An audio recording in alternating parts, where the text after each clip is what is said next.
এই মুহূর্তে খবরের শিরোনামে আরাবল্লী পর্বত। আরাবল্লী পর্বতকে বাঁচানোর দাবিতে আন্দোলন, প্রতিবাদ, বিক্ষোভ চলছে। সমাজ মাধ্যমও ছেয়ে গেছে নানান রকম ক্যাপশনে হ্যাশট্যাগ সেভ আরাবল্লী, আরাবল্লী পর্বত বাঁচাও, নানান রকম ক্যাপশন আমরা দেখতে পাচ্ছি। কিন্তু কেন এত বিতর্ক? সম্প্রতি কেন্দ্রীয় পরিবেশ, বন ও জলবায়ু পরিবর্তন মন্ত্রক আরাবল্লীর একটি সংজ্ঞা প্রস্তাবিত করে। সেখানে বলা হয়, সমুদ্রপৃষ্ঠ থেকে নয়, পার্শ্ববর্তী অঞ্চল থেকে 100 মিটার বা তার বেশি উচ্চতাযুক্ত শৃঙ্গগুলিকেই আরাবল্লীর মাউন্টেন রেঞ্জ হিসেবে গণ্য করা হবে।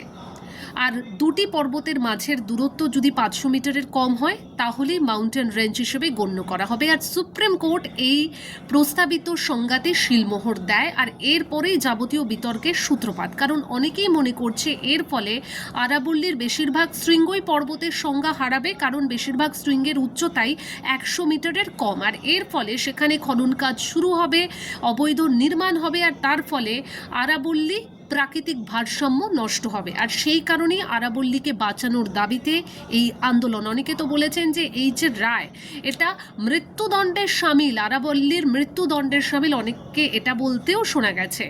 আসলে পৃথিবীর প্রাচীনতম একটি পর্বত হলো এই আরাবল্লী পর্বত। প্রায় 250 থেকে 350 কোটি বছরের পুরনো এই আরাবল্লী পর্বত, যার উচ্চতা একসময় হিমালয় পর্বতের মতনই ছিল। তবে নানান প্রাকৃতিক পরিবর্তন, ঝড় বৃষ্টি, আবহাওয়ার পরিবর্তন, তাপমাত্রার পরিবর্তন, এসব নানান কারণে ক্ষয় পেয়েছে এই আরাবল্লী পর্বত।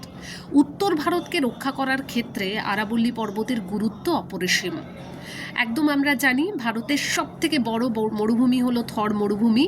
আর সেই থর মরুভূমির সামনে 900 কিলোমিটার লম্বা আরাবল্লীর রেঞ্জ একদম ঢাল হয়ে দাঁড়িয়ে রয়েছে, যার ফলে পশ্চিম দিক থেকে শুষ্ক বায়ু, কোনোভাবেই গরম বায়ু পূর্ব দিকে প্রবেশ করতে পারে না। এমনকি থর মরুভূমি পূর্ব দিকে বিস্তার লাভও করতে পারে না, শুধুমাত্র এই আরাবল্লী পর্বত ঢাল হয়ে দাঁড়িয়ে রয়েছে বলেই।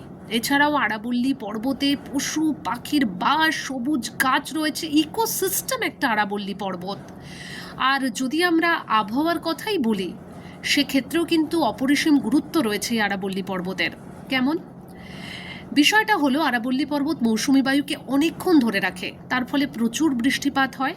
আর আরাবল্লী পর্বতের যে গঠন শৈলী, মানে পাথরের যে গঠন শৈলী, সেখানে প্রচুর ফাটল, ছিদ্র থাকে। তার ফলে জল চুইয়ে চুইয়ে ভেতরে প্রবেশ করে এবং পরে সেই জল যখন ঢালবে নামে, তার ফলে ভূগর্ভস্থ জল অনেকটা জমা হয়, ভূগর্ভস্থ জলস্তর অনেকটা বৃদ্ধি পায়।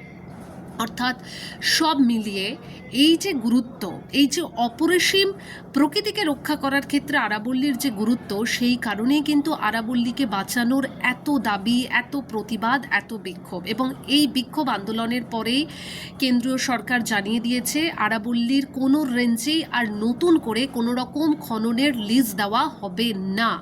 আসলে আরাবল্লীকে ধ্বংস করা মানে তাপমাত্রা বৃদ্ধি, জলের সংকট, ভবিষ্যৎ প্রজন্মকে এক ভয়ানক পরিবেশের দিকে ঠেলে দেওয়া।